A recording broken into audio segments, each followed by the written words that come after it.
Nikola Jokic right now is on pace to win his third straight MVP and join Larry Bird as the last player to do this. And Denver right now is first in the Western Conference with Jokic averaging a triple-double. These undeniable facts have Kendrick Perkins extremely butthurt and outraged. And as we'll come to see very quickly, Perkins goes to extreme lengths to discredit and downplay the Joker. When it comes down to guys winning MVP since 1990, it's only 3 guys that won the MVP that wasn't top 10 in scoring. Do you know who those 3 guys were? Who were they? Steve Nash, Jokic, and Dirk Nowitzki. Now, Dirk Nowitzki. what do those guys have in common? I'll let it sit there and marinate. You think about it. So, of course, in 2023, we have to play the racial angle and make it about skin color and white versus black. Why we have to do that, I have no idea. But before I dive into this, I think everyone except Perkins would agree, race and skin color has no place in the debates or basketball conversations. And yes, in NBA history, there have been certain players who've been quote-unquote robbed of an MVP. And there's various reasons why that happened, but one of them was not race.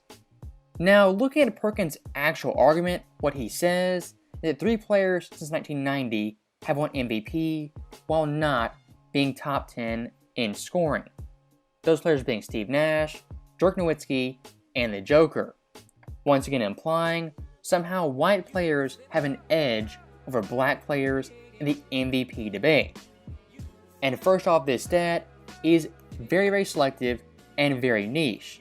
And looking past that, it's also false and inaccurate. As Dirk in 07, when he won MVP, averaged 24.6 points per game. That was tied for 10th in the NBA. Looking at Jokic in 2021, he averaged 26.4 points, and just like Dirk, was 10th in scoring. And last year, the Joker averaged 27.1 points per game and was 6th in the NBA in points per game. Not only is Perkins' premise completely off, but his facts and data are also inaccurate. And I do want to tell you guys one thing, Perkins with these so-called stats is very sneaky and selective. As the year he chose to cut off was 1990. Now, why would Perkins do that? Why 1990? Let's think about that 1 second. Could it maybe be that Magic Johnson in 90 and 89 won back-to-back MVPs while not being a top 10 scorer? Perkins being this deceptive to have some weird racial narrative of the MVP is completely disgusting. As once again, race and skin color have no place in basketball debates. Now, here's the thing when it comes down to the MVP conversation, and why I say the goalpost move, is because it was during the time in 2006 when Steve Nash won his second MVP, when he had a roster full, didn't have the best record in the league, and Kobe Bryant was averaging 31. And if you go and look at that 2006 roster that Kobe was playing with, which they finished number 7 in the Western Conference, which I don't understand how he did that with that team he had. No disrespect to those players, but it is what it is. How was he not winning it?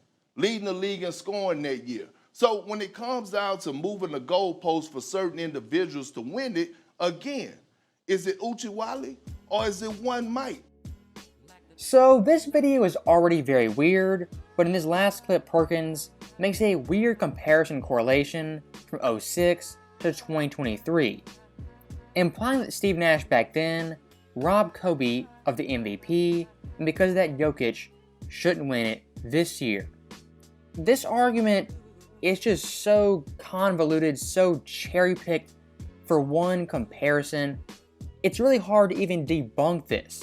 First off, it's completely different eras looking at Jokic, but compared to Steve Nash, he's having a far superior season, averaging 25 points, 12 boards, 10 assists on impeccable shooting splits.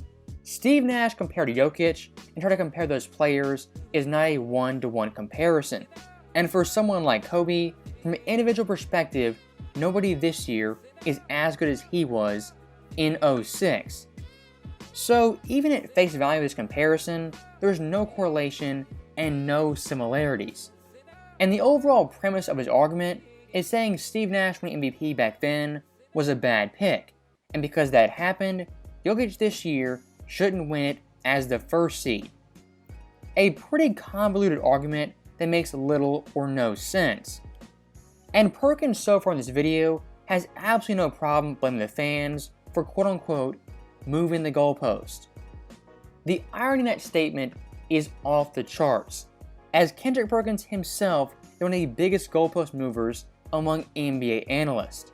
As back in 2021, only 2 years ago, he was saying Steph Curry should have been MVP as the 8th seed, and the Warriors that year went 39 and 33. As Perkins would say, let that marinate with you. So when it comes down to moving the goalpost for certain individuals to win it, again, is it Uchiwali or is it One Mike? Like, what song are we actually dancing to right now? Why is this subject not brought up? What do those three guys have in common when they won the MVP for us? Steve Nash, Dirk Nowitzki, and Jokic. That wasn't top 10 in scoring. We moved the goalpost so much. So don't come giving me, oh, they're the number 1 seed this year in the Western Conference, so he's averaging triple-double. That's why he should be the clear-cut favorite. They wasn't the number 1 seed last year. They was actually the number 6 seed. Think about how dumb this guy is. He went on national TV on ESPN First Take and made it seem like averaging a triple-double and shooting 60% was somehow a bad thing. And Jokic right here, when it comes to Kendrick Perkins and a lot of analysts, he's damned if he does and damned if he doesn't. As last year, when was a big critique of Jokic in his MVP case? It was him being the 6th seed in the West minus his 2 best players. So with that being the case, what did Jokic do? He came back better with a fully healthy team and grabbed the 1st seed in 2023. But those same analysts and the same fans who criticized Jokic for being the 6th seed are now criticizing him for being the 1st seed. I'm trying to show you guys Jokic is in a lose-lose scenario for these absolute imbeciles, because at the end of the day, they will never give him his due credit. So that's my whole thing, is like, why we move the goalposts for certain people and then for others, we don't. So when I was trying to make a case 2 years ago for Chris Paul, when I was saying, hey, you know what? The Phoenix Suns, Chris Paul, same organization, same position, same results. Why is he not getting the love that Steve Nash was getting when he was in Phoenix for as the MVP candidate or winning being the MVP frontrunner? I'm just trying to say, Stephen A., am I missing something here? Am I missing something? Now, stopping it right there, that's our last clip. But once again, Perkins is a walking contradiction and full of double standards. And if anyone's guilty of moving the goalpost, it's him 24/7.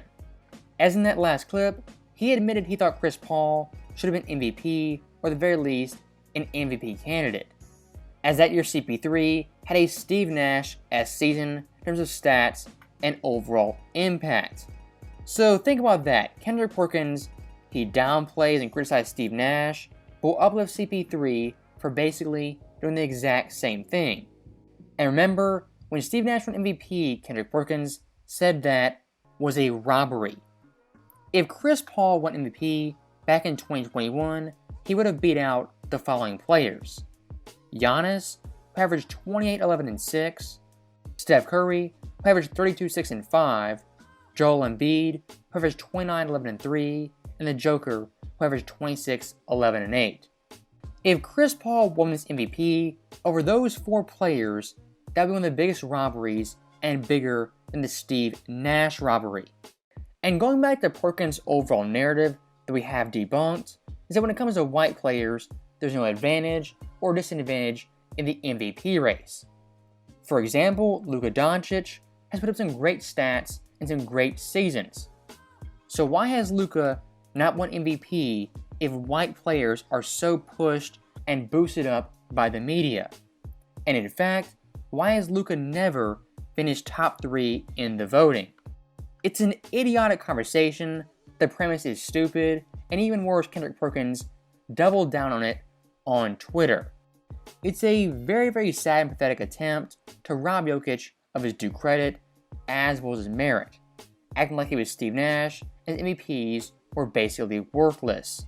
So, as always, thank you guys for watching, hope you enjoyed it. I'll see you next time.